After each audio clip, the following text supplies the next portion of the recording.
Okay, well, this is a very big treat for me. And Dr., of course, you've heard him before, Dr. William Leone. He is the Leone Center at Orthopedic Care. He is the one that helped my husband so much with gorgeous hips. He's had 4 hip replacements, and Bill is just fantastic. And of course, Dr. Leone does hips and knees, and we're going to talk a lot about, why don't we just give a little rundown for people who don't remember you, who you really are. Who are you? Who is this gorgeous man who makes people feel so good? Well, I have a big smile as you say that, so thank you. And you're an old friend, and it's a privilege to be back on your show. Same for me to have you here. I'm an orthopedic surgeon who's really been in one place at Holy Cross Hospital in Fort Lauderdale. August 25th will be 25 years, which is just amazing. And my practice is limited only to really reconstructing and helping people with complex hip and knee problems. And so I've been kind of the go-to guy when they need a replacement, or they have a complex fracture, or they haven't done well, and we got to figure out what we need to do to get them going. So that's really what I am. But you're an inventor. You forgot that. It's very important. Thank you. When you do an awful lot of one thing, you have the advantage of seeing nuances and being there so much, you begin to see ways that you can make it easier. You see where the stumbling blocks are. So what you're referring to is the pelvic alignment level, which is a very simple, intuitive a device that really helps me get the components right when replacing a hip. There are certain assumptions that are made when you place the components, and if you don't place the cup right and you don't get the stem to the right length and the right twist, then the leg feels long, or it dislocates, or it doesn't wear like the manufacturers and the engineers and everyone had hoped it would, and they wear out quicker, or they fail. So by recognizing what assumptions we have to make when we place the components and being able to much more accurately get our hands around those assumptions and eliminate them and quantitate them and remeasure them and come back and recheck them, it makes it so much more predictable. And that's really been my key to being able to do really so much and be able to do it over and over. Right, you've always done the cutting edge. You're right. It's not, there are a lot of orthopedic surgeons, and they follow the pattern and they do it, but you have always been extraordinary. But I want to move way back. I want to ask you a few questions about people and their knees and hips. Is it? Let's say someone isn't an athlete and they just live a good life and they watch their weight. Will they always have to come and see you? Or definitely not. I think a fallacy is that just because someone is very active and they are very athletic, they're going to wear out their joints. The reality is the vast majority of people who certainly wear out their hips, but even much on the knee side, is due to some genetic variables, either genetic predisposition towards a type of arthritis, or because of some biomechanical abnormalities. Particularly with the hip, 90% of the hip replacements are done for people who have a diagnosis of osteoarthritis. 10% others failed fracture, AVN, others. Of those 90% that are going to have a hip replacement for osteoarthritis, 90% of those develop their osteoarthritis due to something else. It's a secondary osteoarthritis, and almost always it's due to some subtle biomechanical abnormality. They have overcoverage of their acetabulum, or they have undercoverage, a degree of dysplasia, or so there's usually some genetic predisposition. I'm glad you mentioned that, because I look back, my mother lived to be 94, and only when she was 90 and she fell did she have to have a hip replacement. Right. But so that's a good genetic. And my father was 88 and he never had anything. So does that, when you think about it, so you're saying that unless I fall, and that's true, the falling is when, if you do have a little arthritis, then that.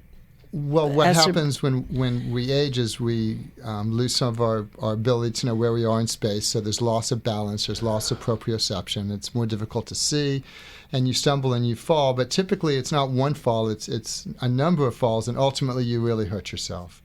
And then because of a process of bone loss. Even though the bone is very normal and it can heal normal, it changes shape. It gets wider, the medullary canals get bigger, there's more deposition of bone on the outside, there's resorption on the inside. It's a normal aging osteoporosis. Normal bone, not as dense.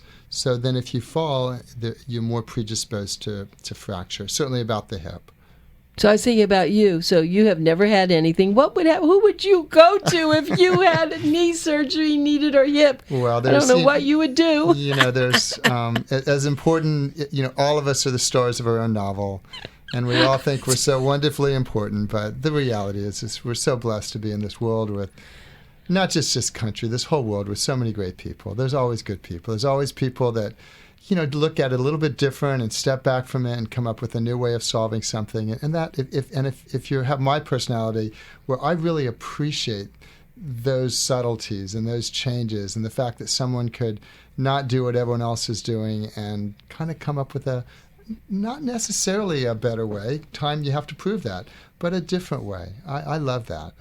Well, one thing that I have to share, of course, and I said this when we first started, that Dr. Leone has been Bill's savior in a way, because Bill's been an active person, and he had a very serious, though, bone loss. But I think it was caused, you had said that one of the hips he had, the hip replacements, the fiber of the part of it was falling down. You do remember what happened with him specifically, I remember? know Bill so well. Yeah, I know, He's a brilliant ex-naval aviator and an author, but I remember I revised his hip, and I remember he had a significant amount of bone loss, and that typically what leads to the failure of all of these prosthetic joints, hips and knees, is that the substrate that the artificial parts are anchored into, the bone, which is the substrate, begins to disappear, begins to get eaten away, begins to eat itself away. And there's a very characteristic pattern that we see in the operating room and how it appears on radiographs, and that's called osteobone, osteolysis. Lysis is destruction of. So something is causing the destruction of the bone. And it's a process where mechanisms within the cells are being turned on. The osteoclast, the type of cells within our bone, normal cells that take away bone, not the osteoblasts that lay down bone, are eating away the bone. Something's turning them on, and what's turning them on is inflammation. And what's causing the inflammation, so what's causing the inflammation that's leading to the loss of bone is debris. And historically, the debris was plastic debris. Now, when we first started doing joints, we didn't really know what we were looking at. We could just see after 10 years the cement was fracturing and the components were loose, and we said, oh my goodness, we have cement disease. Well, it was the bone that supported the cement was disappearing, so of course the cement fractured. And then we created non-cemented components, and we saw a different pattern, but the exact same phenomena. Patches where it would still be bone ingrown or osseous integrated, but around it you'd see these areas of bone loss. And what we began to realize is the commonality is the production of debris, plastic debris, very tiny particles of plastic that turn on this process of bone loss. And what's changed in a wonderful, wonderful, wonderful way is the quality of the plastic. And across the board, all the major manufacturers are now doing the same thing in terms of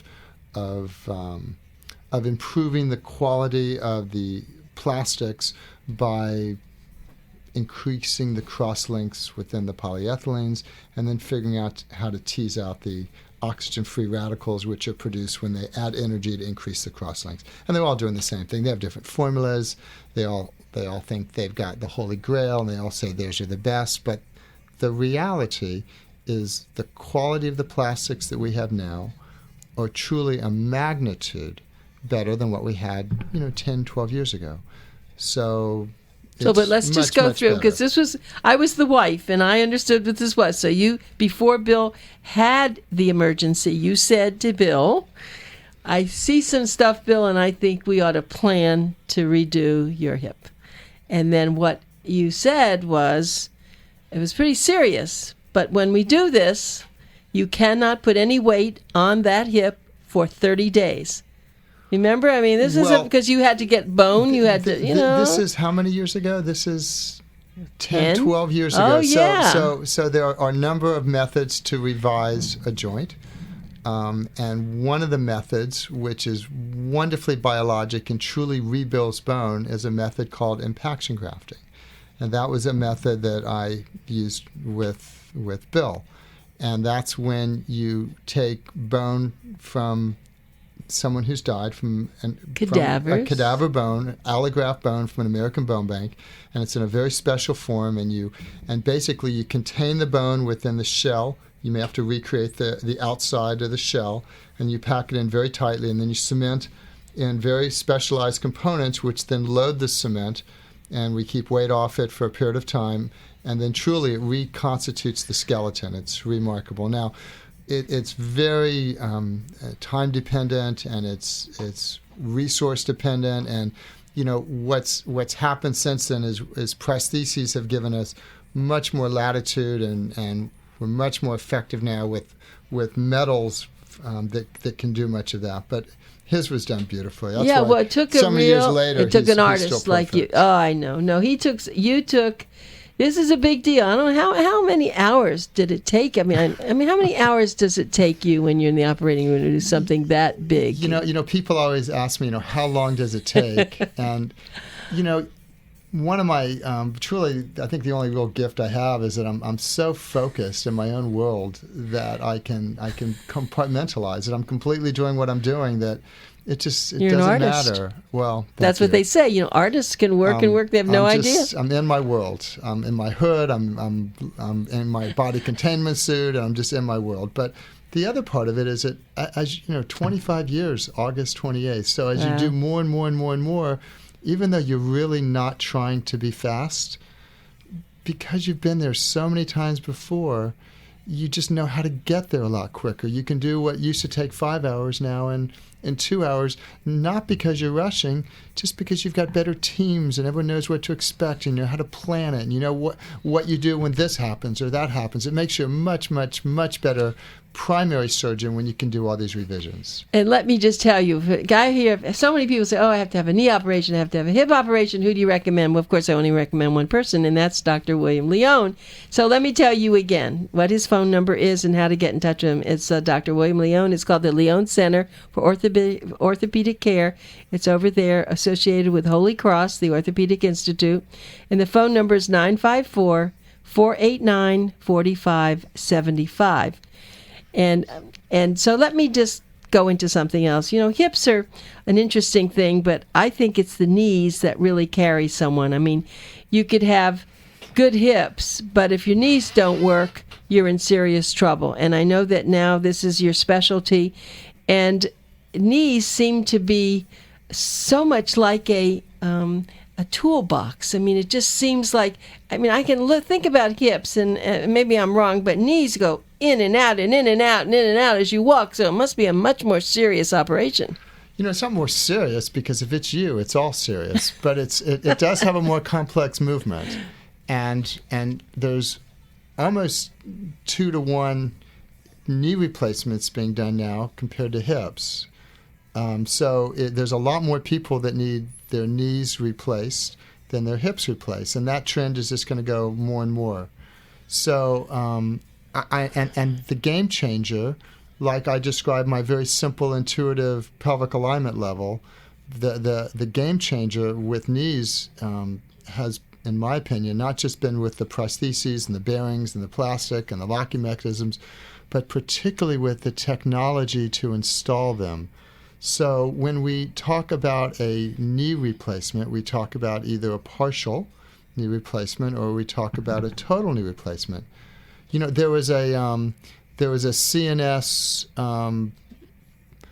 news brief maybe a month ago where ex-President Bush had a partial knee replacement done by a very good guy in Chicago, and it touted on the morning CNN how it's a super operation, it's being underutilized, and it's for the very fit patient because it can give them back a very athletic ability afterwards. And that was true. but it's also a misnomer, because truly it's a partial knee. Rather than resurface the entire femur, and rather than resurface the entire tibia and resurface the underneath surface of the kneecap, imagine now only having one part of the joint, let's say the inner compartment or the outer lateral compartment, or even just the compartment between the kneecap and the femur, as that compartment which is really generating the pain. And imagine now not only replacing that worn out compartment. And although its partial knee replacements have been around really almost as long as total knee replacements, which is more than 30 years, it's still a very, very small percentage of people that have their knee replaced have partials versus total. And the reason is because it hasn't been predictable. There's been a much higher failure rate. But the reason why we keep coming back to that golden well is because the people that do well do exceedingly well. They like it better. They feel more normal. That's a much smaller incision. There's much less dissection. And so everybody wants that. So really the CNN blurb, the little story with President Bush, said that it was really only for the very athletic and fit, where in reality, in my experience, it works beautifully in that patient. But it also works beautifully in the really overweight lady who isn't going to be all that athletic and fit. She just really has a lot of isolated pain, or somebody who really struggles just going up and down stairs because of their patellofemoral joint. So it's more finding the right indications. And then the game changer has been our ability to do it well. So why has there been a higher failure rate? Well, one reason is because doctors are much quicker to capitulate and convert it to a total knee because it's much easier to do. It's so much smaller. But in all honesty, it's probably technically a little more difficult because they're tiny little components, and if you just don't balance them right, they're not going to work well. And so with robotics and with computers and with this Makoplasty technique, it's been a game changer, because working off a CAT scan of the whole leg, the hip, the knee, and the ankle, so you can recreate the alignment. So you have a virtual image of the limb. You synthesize the whole operation virtually before you ever go in the OR. So much of the head work is done way before you get to the OR. And then in the OR, you're fine-tuning the balance. So they're very predictable. Really, I love doing them because people get well so quickly. All right, and that's very good, because I was going to ask you about the partial knee, because we always hear about that. But it takes an expert like you to know, is it partial or is it full? Well, the total knee replacement still is without question the gold standard. It's by far still the majority of people that not only get it, but it's appropriate that they get it. And again, if we're going to be honest with ourselves and we start having studies that not just look at how doctors rate the x-ray and how they rate the range of motion, how they rate the stability, and they rate themselves, if we look at studies that ask patients what they think, how satisfied are they after their total knee, believe it or not, 20% of people that have their knee replaced aren't completely satisfied. Now, 95% of hips are. 20% of knees are not completely satisfied. And you have to say, whoa, what's going on here, and why not? And almost invariably, not always, but the vast majority of time, it's because the knees aren't balanced. There's a wonderfully complex soft tissue support sleeve on the inside of your knee, on the outside of the knee, and the back of the knee, even in the front of the knee, that balances the knee. Because when the knee flexes and extends, different than most people think, it's not just an old hinge that extends and flexes. It not only extends and flexes, but it pivots around the inner part of your knee, around the medial compartment. So as it flexes, imagine in your mind how the back part of the femur kind of falls off the back part of the tibia. And then as you extend, it goes back on and twists the other way. So it's called a screw-home mechanism. And the reason why knees then don't feel natural is if you can't recreate that normal kinematic movement. And again, technology, we have technology now tools, if you will, that give me so much more data points to recreate it that the results now are as good as hips. It's fantastic. And so I have to say that even though Bill had this done, 20 years ago, they're perfect. And so how long do you anticipate, let's say even with knees, and let's say you do a perfect job, and it's a person, it doesn't matter what age, what's going to make it not work anymore? Is it just it's in too long or what? Well, assuming the components are good quality. Let's assume everything is good. Assume it's not an outlier component. Okay. It's one of the good ones. If you look historically at the track record of these components, they did well. Okay.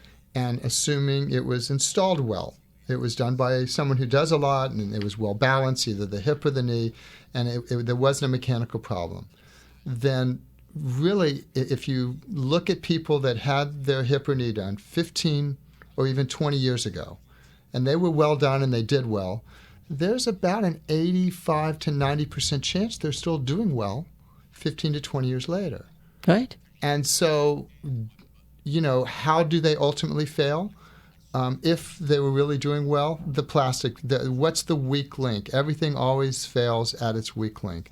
What is the weak link? What's the part that's really taking the beating? The bearing, the part that rubs together or twists together, it's creating a debris. And that mechanism of the debris particles being created, creating an inflammation and turning on a bone loss. As we're talking about bearings, of course, the world has just gone through this debacle, this whole world, with a re-experimentation, because we did it back when we were trying to figure out what was going to be the best bearing surfaces in the late 60s, early 70s with metal on metal. And that's a different mechanism of failure. That's a really scary mechanism of failure, because more than inflammation, has a lot of systemic. Systemic refers to all of your body, because the metal particles or the high ion levels go all of your body and create a whole host of potential different problems, and some that we just don't know what's going to happen. But locally, it can create necrosis. Necrosis is death. Inflammation is different. So when I reoperate, and I find myself at the forefront of revising many of these total hips now that you're seeing that have been recalled, and they look very different, and that's a different animal, because that creates tissue death, bone and soft tissue death. Well, I have to take my hat off, though, to orthopedic surgeons, because as a gerontologist, for me, I always wanted people to live a long time, but I wanted them to live with a high quality of life.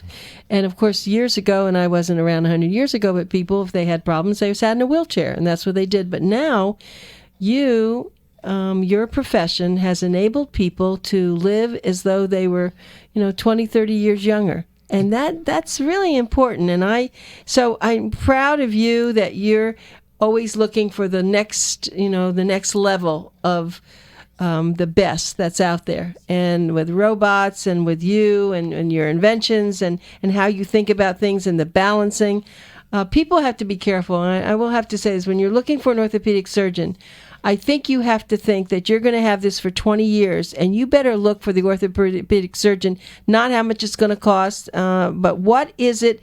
It's your body. You go on a cruise, you take $5,000, you think nothing of it. Go to the very best orthopedic surgeon, because I know that's how Bill felt about you. He, I no matter where we lived, that's what we would do. And I have to always tell that to people. They cheat themselves, and I think that's really a wrong thing. So Dr. William Leone is someone who he's astute, has a great reputation, and his phone number again is 954-489-4575, the Leone Center for Orthopedic Care. So when you start asking me, who should they go to? They always say, I have a problem, I have a hip. I always say, well, I have someone, and you just really should, they're going to go around and look at different people, and I know they shop, and I hate that when people shop. They shop doctors. I don't even understand that. I actually think it's good, because you do. I think an educated patient is just fine, because ultimately when I take care of someone, they really appreciate it, and they see the difference, and I'm good with that. Okay. I like questions, and I'm good with sitting and talking, and I think that's part of it. Yeah, well, and Dr. Leone is, the other thing is he has a great staff. It's very important that you have somebody that when this happens, he has other people he has to operate on, and he has to have somebody he trusts, and you always have great nurses who are there, answer questions. They take care of everybody very well. So I'm certainly happy that you're back now. You've done you keep doing great things for people, and we look forward to a lot more conversations with you. And I think that when you did the Cure Symposium, I learned so much. I mean, you did a great job with showing every little piece of what goes into my knee or my hip, and hopefully I never have to see you in a hospital. But everybody be careful about falling, because you may have wonderful hips and knees, and if you fall, then that's what's going to happen. So you got to, take whatever you need to do to prevent falling, and we'll talk about that another time. Thanks, Dr. Leone. It was really wonderful having you here. Always my pleasure. Yeah. Thank you. All right.